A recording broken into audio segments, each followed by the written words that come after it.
In her first year of saving, the market handed Kate $119. In her 30th year, that same market handed her $2,400. Same person, same fund, same $300 a month going in. The only thing that changed was the size of the balance the percentage was working on. And today we're going to show you exactly where that line sits. The specific number where compounding stops crawling and starts running. Most people have heard that compound interest is powerful. They've seen the charts, they've heard the Einstein quote, they've opened the account, and then they waited. And waited.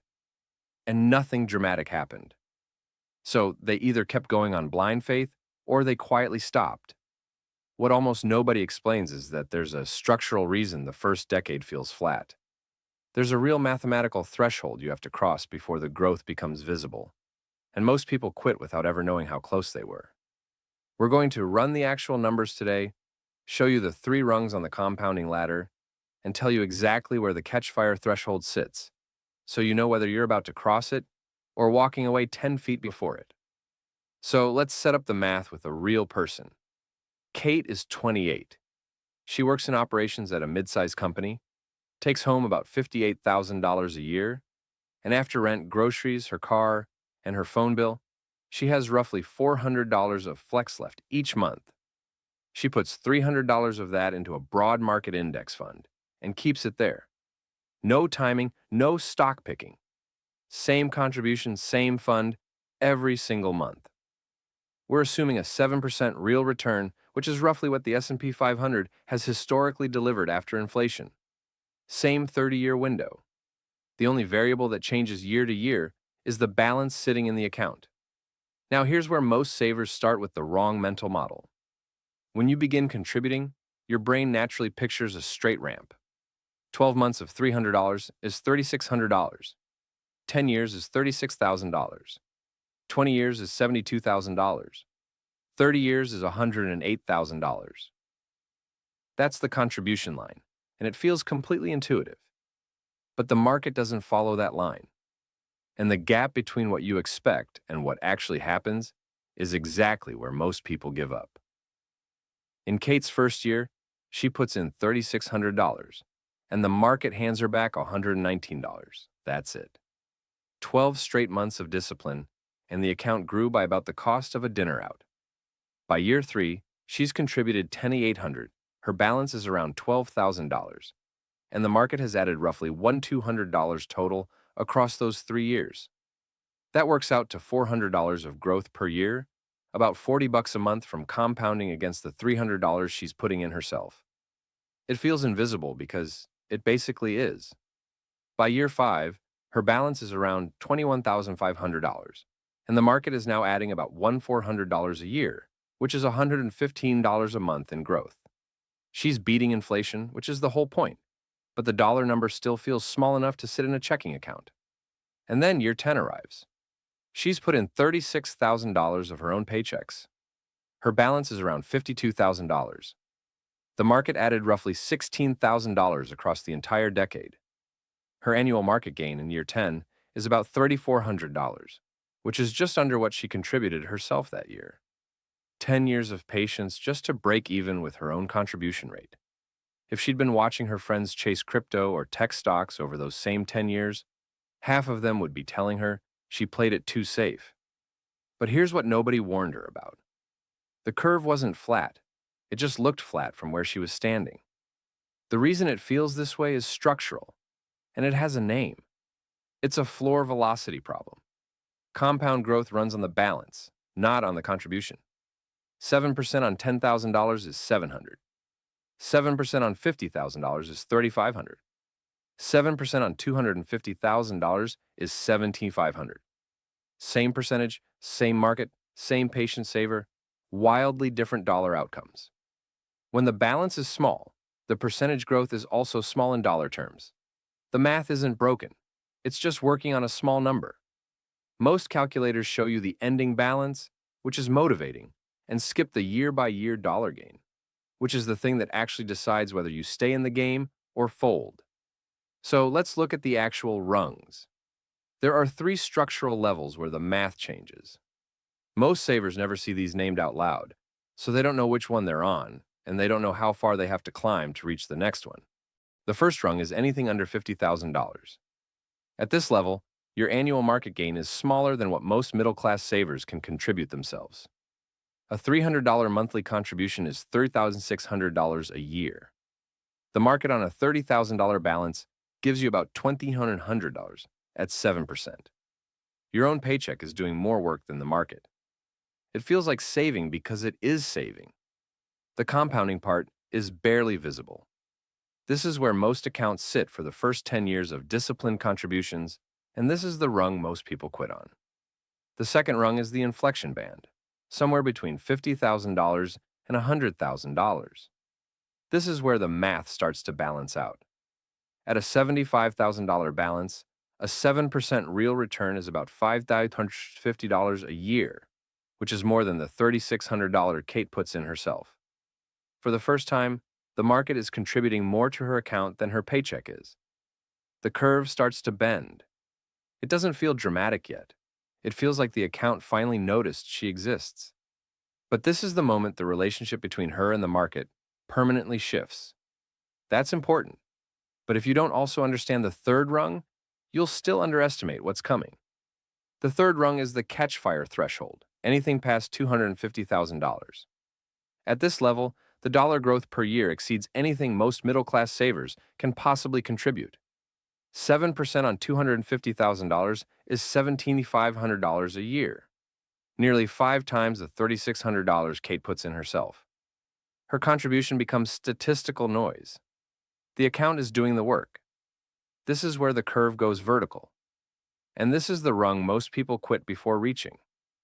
The Federal Reserve's Survey of Consumer Finances, one of the most comprehensive wealth studies in the country, tells a clean story about where most American households actually land. The median retirement savings for households under 35 is about $19,000. For households 35 to 44, it climbs to around $45,000. For households 45 to 54, the median sits around $115,000. And for households 55 to 64, the peak savings window right before retirement, the median lands around $185,000. Read that again. The median American household at peak savings age is sitting just past the inflection band and still well below the catch-fire threshold.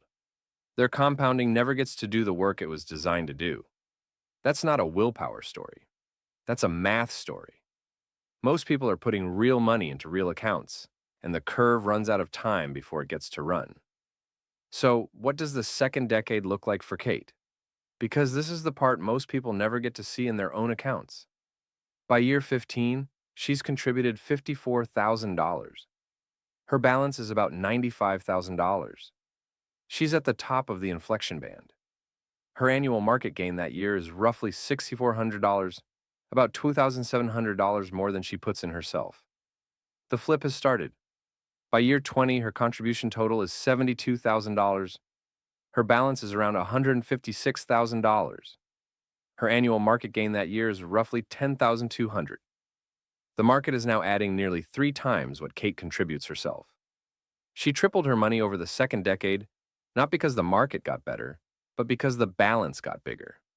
By year 25, her contribution total is $90,000. Her balance is around $243,000. She's about to cross the catch-fire threshold. Her annual market gain this year is roughly 4 times her own paycheck contribution. If Kate had quit at year 10, none of this happens. The first decade did the slow work. The second decade is when the slow work pays. Now let's be honest about where this math breaks down, because it does break down in some real situations. If you need the money at year 12 for a down payment, you walk out near the floor of the inflection band, not the top of it. Compounding rewards calendar time and punishes early exits. If you're in a high-fee actively managed fund, a 1% annual expense ratio sounds small, but can shave roughly $65,000 off Kate's final balance over 30 years. That's close to 20% of her ending number, gone to fees. The catch-fire threshold still exists. It just slides further up the curve and takes longer to reach. And if Kate had started 15 years late, at 43 instead of 28, even with double the monthly contribution, Her balance after 15 years never crosses $250,000 inside a working career. The math still works. The clock doesn't. But for the saver who starts in their 20s, holds for 3 decades, and stays in a low-cost broad market index, the math holds the way Kate's holds. By the end of year 30, Kate has contributed $108,000 of her own paychecks. Her balance is about $366,000, and her annual market gain in year 30 alone is roughly $2,400. Say that out loud. The market gives her more in that single year than she contributed across any 6 full years of her own savings combined. Year 30 alone delivers more growth than the entire first decade of her saving life produced from the market. In year 1, the market added $119. In year 30, the market added $2,400, roughly 200 times more dollar growth in a single year than she got in the first year. Same percentage, same rate, same broad market fund, same $300 a month going in. The only thing that changed is the size of the balance the percentage was working on. That's not a metaphor. That's arithmetic. So here's what actually changed from the beginning of this video to right now. At the start, compounding probably felt like a vague promise you'd been told to trust. Now you know there are 3 specific rungs, and you know where each one sits. Under $50,000, your paycheck is outworking the market. Between $50,000 and $100,000, the market starts to pull its weight. Past $250,000, the market is doing more work than you ever could. Most American households retire below that third rung, not because they didn't try, but because they didn't know the threshold existed and they stopped too soon. Kate almost quit at year 10. Most people do. The curve felt flat, but it was about to flip. The number she didn't know to watch was the one that would have told her to keep going. If this is the kind of breakdown that actually makes the math click for you, drop a comment below and tell me where you think you currently sit on those 3 rungs: starter floor, inflection band, or closing in on catch fire. I read those and it genuinely helps shape what we cover next. And if you want to see the other side of this, how fees silently destroy the compounding curve before it ever gets to catch fire, that video is right here. It's worth watching before you assume your current setup is working the way Kate's does. Subscribe if you're not already, because this is the kind of content we build here. Real numbers, no fluff, no shortcuts. Stay in the game long enough for the math to tip in your favor. That's the whole strategy.